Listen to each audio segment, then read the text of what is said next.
Bon bah c'est génial, hein, on avait l'une des meilleures séries de super-héros des 10 dernières années, et elle vient d'être annulée. Merci Disney+.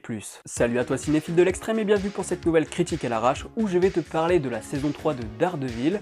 Alors, avant je faisais ça dans le Serial Watcher, pour ceux qui connaissent la chaîne depuis quelques années, hein, mais c'est trop de boulot et ça me faisait pas tant kiffer que ça. Du coup maintenant je vais vous parler plus souvent de séries. Et aujourd'hui je te parle de la saison 3 de Daredevil, alors je suppose que tout le monde l'a vu et évidemment je vais devoir spoil parce qu'il faut que je développe des trucs à propos de cette série tellement c'était ouf cette saison 3. J'ai adoré la première saison, j'ai surkiffé la deuxième, c'était encore meilleur que la première.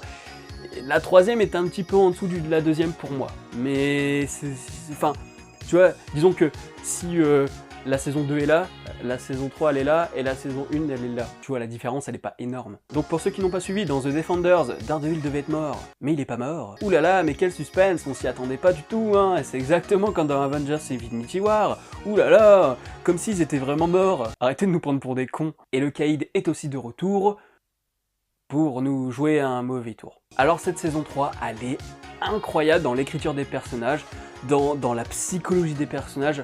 Honnêtement, quand j'ai vu cette saison, c'était déjà le cas dans la première et la deuxième, mais quand j'ai vu celle-là, ça m'a encore plus fait penser aux comics.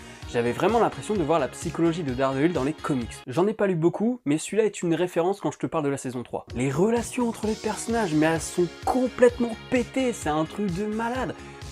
Le fait qu'on apprenne que la bonne sœur, c'est la mère de Daredevil, mais putain, t'es comme un ouf. Le personnage de Bullseye, waouh, putain, mais en plus son origin story, de la manière dont elle est racontée en termes de mise en scène, avec Wilson Fisk qui voyage un peu dans le passé, qui vient s'immiscer dans des images du passé de Dex, c'est incroyable, c'est magnifiquement raconté quoi. Et en plus ce personnage, bon bah, quand t'as vu le film avec Ben Affleck et Colin Farrell, on est loin de la version Colin Farrell. Parce que dans les deux cas, c'est un psychopathe, mais la psychose dans le film Daredevil, on la comprend pas, c'est vraiment le méchant typique cliché, genre « je suis méchant, j'aime bien tuer les gens ».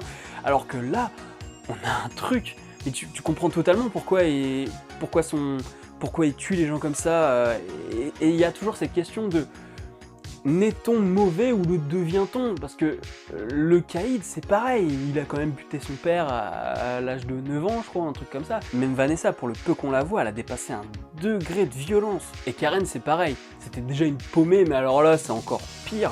Alors, on peut reprocher, une fois de plus, et là, Karen est un très bon exemple, on peut reprocher à Netflix de faire encore des épisodes à rallonge. Il y a un flashback sur sa vie, sur la manière dont est mort son frère. On s'en bat les couilles. À partir du moment où on sait que son frère est mort dans des causes tragiques et que c'est de sa faute, ne nous mettez pas un flashback pour rallonger la sauce, quoi. Faites-nous une saison de 10 épisodes. Comme ça, l'écriture sera vraiment parfaite. Oui, parce que là, autant vous dire qu'on est à la limite de la perfection pour moi, hein. Ne serait-ce que le cheminement du plan du Caïd, c'est incroyable. Nadim, le personnage de Nadim du FBI, qui au début on se dit ça va être un personnage secondaire, on va s'en battre un peu les couilles. Il est poignant ce personnage, il est vraiment poignant et c'est intéressant de voir que ce n'est pas parce que tu te focalises sur Daredevil dans cette série que tu ne peux pas être intéressé par la série. C'est-à-dire que Daredevil, finalement, quand tu y penses, il est pas vraiment au premier plan quoi. Souvent il est au second plan et c'est les personnages secondaires qui prennent le relais. Et avec le personnage de Nadim, j'ai trouvé que c'était très intéressant et j'ai eu beaucoup d'empathie pour lui en fait. Parce que justement, les personnages sont très bien écrits, leurs relations, le cheminement, parfait, écriture parfaite. J'ai rien à dire de plus. Et pour le Caïd, c'est le meilleur final qu'on pouvait lui accorder. Et maintenant, la mise en scène, mais putain, qu'elle était bonne. Ouais, je suis vulgaire, mais disons que, si vous préférez, j'ai vu la saison 2 de Punisher, dont je risque de parler assez rapidement. Je l'ai vu 2 semaines avant Daredevil, j'étais méga à la bourre sur ces séries-là. Et en fait, quand j'ai vu Punisher et qu'après j'ai vu Daredevil, je fais « Waouh !» Punisher, il s'est tellement foutu de notre gueule sur la saison 2. Dans cette saison 3 de Daredevil, il y a tellement de scènes qui sont incroyables. Des scènes dont tu vas te rappeler pendant des années, que ce soit la scène au journal, quand t'as Daredevil qui affronte Dex, c'est génial. Le plan séquence de la sortie de Daredevil de prison, Le plan séquence ne s'arrête pas. Je crois qu'il dure 15 minutes ou un truc comme ça. Je le regarde, je me dis mais ça va jamais finir, c'est incroyable, ça n'en finit pas. Alors, peut-être qu'ils ont triché, mais s'ils ont triché, je peux vous dire que ça ne se voit pas du tout. Donc, j'étais comme un ouf pour ça. J'étais comme un ouf aussi pour l'origin story de Dex, mais ça j'en ai déjà parlé. Il y a toujours des mouvements de caméra qui sont très intéressants, la mise en scène est vraiment pensée, quoi. C'est une des séries les mieux pensées en termes de mise en scène, que ce soit pour la narration ou pour l'action. Tout simplement époustouflé, et en plus de ça, on instaure toujours Daredevil dans un côté réaliste. Alors certes, il a des pouvoirs, mais c'est toujours ancré dans un univers réaliste, où Bullseye n'est pas en collant ou avec une scarification sur le front. Enfin, il y a vraiment... il y a un côté réaliste qui est palpable et qui fait que tu y crois, que tu es vraiment à fond dedans, en dehors du fait que Daredevil est une super Wii et qui fait des trucs de ouf. Je veux votre avis sur cette saison 3, quoi. Pour ce qui est de ma note sur Watch, je reste sur un WA de la saison 1 à la saison 3. C'était vraiment un truc de ouf. Et donc, je suis méga dégoûté que à cause de Disney+, donc la plateforme Disney, parce que c'est ça, hein, il vient de là le problème. À cause de Disney+, nous n'avons plus de séries Netflix qui vont être renouvelées. Enfin, en tout cas, les séries Marvel Netflix. Et je crois qu'on peut aller bien se faire mettre pour voir un jour des séries de ce calibre-là avec cette violence sur Disney+. Parce que clairement, je pense qu'ils veulent faire un truc tout public, très lisse. Il va peut-être y avoir des bonnes prods de ce que j'ai lu, mais après c'est pareil.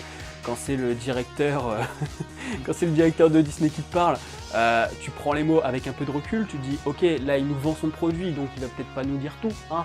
Mais voilà, on ne verra pas du Punisher ou du Daredevil sur Disney+, hein, faut pas déconner. Donc je suis méga dégoûté. Une des meilleures séries de super-héros des 10 dernières années vient de s'envoler, hein, un truc de bâtard.